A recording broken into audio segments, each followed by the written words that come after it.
Whew, damn, that was a year, wasn't it? That was a whole ass 12 months that have just gone by. And what a 12 months they were. It's an end of the year video. It's pretty obvious what we're going to be doing about this. We're going to be talking about 2024 and what happened, specifically with me, because I'm sure you're all interested in that. I mean, I can't really ask you through the screen what happened in your year. I can. Tell me what happened in your 2024. Yeah, cool. I didn't hear a fucking word of that, so I guess you're just going to have to listen to me speak, but it's been a pretty big fucking year, and I have a lot to speak about, so let's hope that some of it's fucking interesting, because we're going to do that now, okay? Let's fucking try.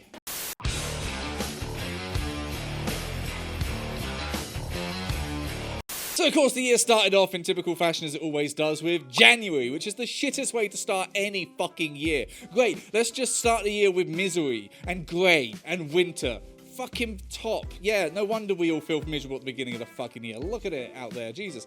But of course it was a little bit bigger for me because I had also lost my fucking job because Wilco went and fucking died and I was now self-employed and having to prop myself up without retail being a buoyancy aid. And I guess I just about managed to do that because I did. But and again, thank everybody for helping me do that. But it was a very scary time of the year trying to figure out a routine, try and figure out, you know, what life looks like when you're self-employed, all of it. It was pretty fucking terrifying, but I had also come back from a very wonderful and generous trip to New York with some very wonderful and generous people who were a little too wonderful and generous and had gifted me a very substantial upgrade to my photography, videography kit. And that was also another thing that I had set about learning because my lovely little old 200D had served me very well over the years, but it was showing its age and coming to the end of its life.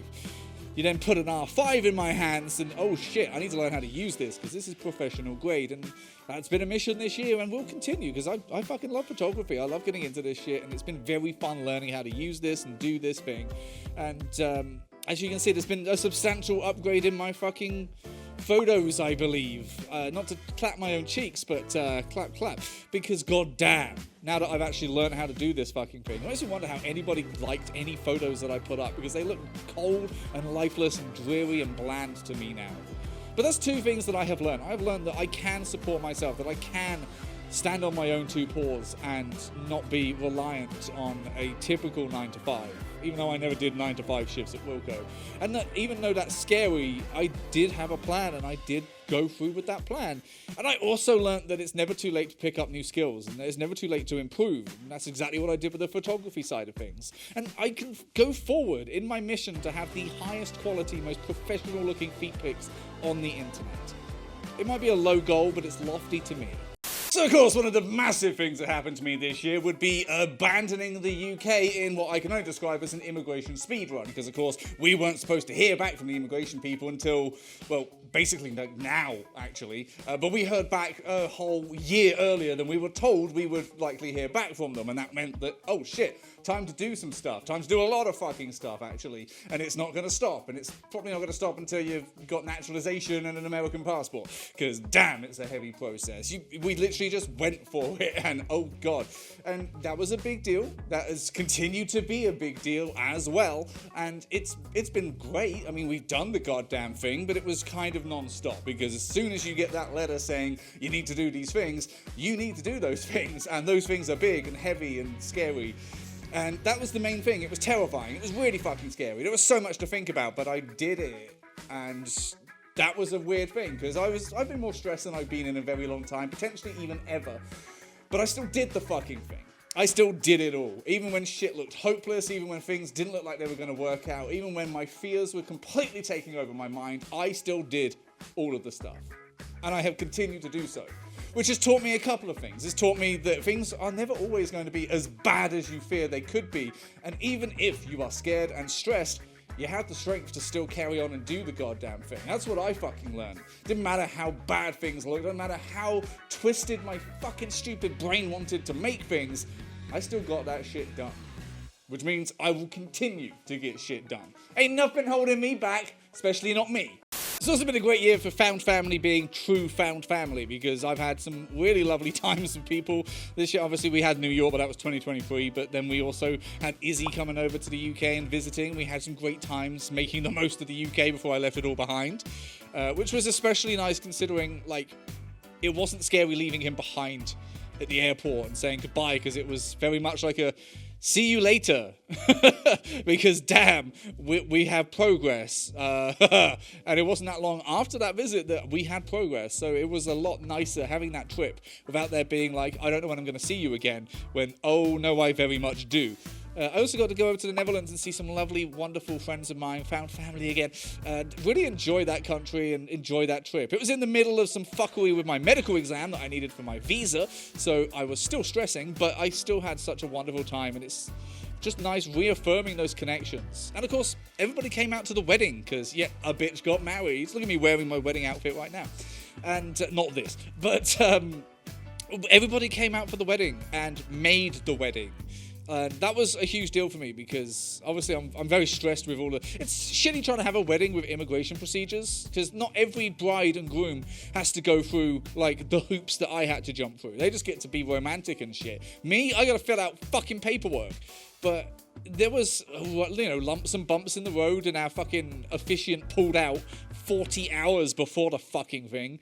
And I don't think friend is a strong enough word for the sort of person that sits on a crate of beer in a Sam's Club and gets ordained so that your wedding can still go ahead. By the time I had even started to get over the stress and anxiety of everything's falling apart, they had come through and done this for me. And I will be forever thankful for that, and it was the way it was supposed to be. I can't imagine getting married by anybody else. It was the best thing possible. But that kind of connection was something that you I wouldn't say take for granted, but you almost forget just how much it means to you until you're with those people and you see it. Because but seeing it and feeling it is a very different experience to just knowing. And I saw it and I felt it, and I continue to do both, and I will be so forever appreciative for all of it, because it is the best, greatest thing I have in my life is the people around me. And this year proved that beyond a shadow of a doubt, that I have some truly wonderful people around me, and I couldn't be more thankful. Letting go is a very interesting one, because at the same time that you feel like, oh, I'm bored of this place, I don't really like this anymore, and I need to get out for the best experience I can have in life, it's still a hard thing, because you've been in this country your entire fucking life, you're now leaving it all behind, and suddenly you have a countdown clock, suddenly you have a time limit, you have things that you're not going to be able to do, you're not going to have access to, their time in your life is coming to a close, and that's difficult, because on the one hand, that's sad, and, you're never truly going to understand what that means to you until you don't have it anymore. But on the other hand, you're bored of it, and you're happy for that to go, because you kind of don't like it that much, and you didn't really make the most of it. Like, true, I do miss the beach, I do miss a lot of the scenery of Dorset right now, but I didn't really exactly make the most of it when I was living over there. So, like, do I really miss it, or am I just being a whiny bitch? Probably that one. But it's still a big thing. Letting go of these things, letting go of the things that I couldn't fit into a suitcase, it was an odd sensation, because, you've been trying so hard to escape a situation or a place or whatever that you don't like, and when you actually get a chance to do that, it's scary, because you've got to make sure you're running towards something as well as running away from it, and you got to hope that maybe solving these problems is actually going to help you, because if it turns out you've just been supplementing your life with these extra problems to solve rather than the ones that really need solving, you're going to learn that lesson fast. But so far it's been good, it's been great. It's just very strange to not be in the UK after being there for 31 fucking years. I wouldn't say it's bad, it's just strange. Of course, once you leave a place and something comes to an end, something else has to start, and starting again is a very scary thing, especially in an alien land. Now, I've visited the US a few times, obviously, and I've been in this house and all of that jazz, but still, you come into a place and you have to sort of start all over again, and it is scary, because all of the things you built up in another place don't really count. I don't have a credit score in this country, I don't have a driving license that works in this country. It's a complete fresh start. I don't have a work history that people are going to give a fuck about. It's terrifying. I am an Englishman in New York, only I'm not. I'm an Englishman in fucking Quad Cities. So I don't even get a song. But it's a very scary thing, and it's also a very practical thing, because, I say I came here and built a new life, but I mean that literally, because the shit in this house, I built fucking all of it. I fixed fucking things wrong with this place that the landlord should be paying me, for fuck's sake. I am apparently a very handy doggo. But it's a scary thing that you kind of don't have a choice to be scared about, because if you sit and just get anxious and terrified about this stuff, you ain't going to get it done. And the only way you're going to fix it is by getting it done. And I learned that I can, and I learned that I do, and that I will. And as much as things are scary and as much as, there's a lot of stress and anxiety that comes with these processes, none of it really matters because, you just get on with it because you don't really have a choice. You can either sit and be upset about the situation or you can do something about it so that there's no situation to be upset about. And that's kind of the thing that I've gone through. Now, I still sit and get upset, but it's a big part of it. You come to a new land, you have to figure out new social groups and new friends and new routines and new everything. Even though you didn't have a lot of this back where you came from, it's still something that you need to build, because if you want this in your life, you got to build it. It's not just going to come to you. And I've been learning that lesson and will continue to fucking learn that lesson, it feels. Not a bad thing. I'm happy to learn. Just wish it wouldn't be so stressful sometimes, but whatever. I'll just overdose on tea. We'll be fine. Of course, the fun part of every video about the year coming to an end is the fact that nothing actually comes to a fucking end. Shit still continues. It's just an arbitrary day of the fucking week. It doesn't mean anything. That's why New Year's resolutions don't mean shit. It's still just a day. It is the passage of time. Which means that shit doesn't stop, does it? We continue. We keep going forward. We have a whole new year and we got stuff coming up, and yeah, this shit doesn't end. I mean, at the end of the last year, it was very much like, oh, I don't know what's going to happen. And this year, it's the same. I mean, no one ever knows what's going to happen, but I know what I want to do. I mean, we're planning a lot of stuff that we want to do. We want to talk about, maybe upgrading this fluffy bitch, because this has done me well, but it is 8 years old, and everything has a time limit, and doing very well. It's holding up great, but also I want to be full suit and fluffy. So we need to work towards that. And to do that, I need money. And to do that, I need a work permit. And to do that, we need, hopefully we've filed that this week. We should hopefully be earning some fucking money. But of course, we will be rebooting the online presence. We will be sending you so much fucking content. You'll be sick and tired of me. Hopefully not, because you want to support me. But there is a lot of stuff we want to do. I mean, I'm here now. We did the thing. We got the married. I've built a life. Now it's time to live it.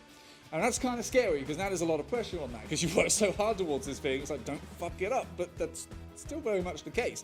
I need to get a job. I need to, go out and enjoy this new land that I'm in. It's kind of difficult in winter, but still, winter. We didn't really get that. So there's a lot of exciting things coming up, a lot of learning and growth that we want to go through and experience and feel the benefit of. And honestly, I'm kind of excited for it, because I've given myself this new chance, I've given myself this new life, and we're working together with my lovely husband to build the best possible thing that we could experience together, and that's fucking fun. This is the first time I've got some hope for a fucking year, where it's like, oh god, look at this exciting shit. Yes, it'll be scary, yes, it'll be difficult, but that's the fun of it, because we'll go through that and it will be sweeter because of it.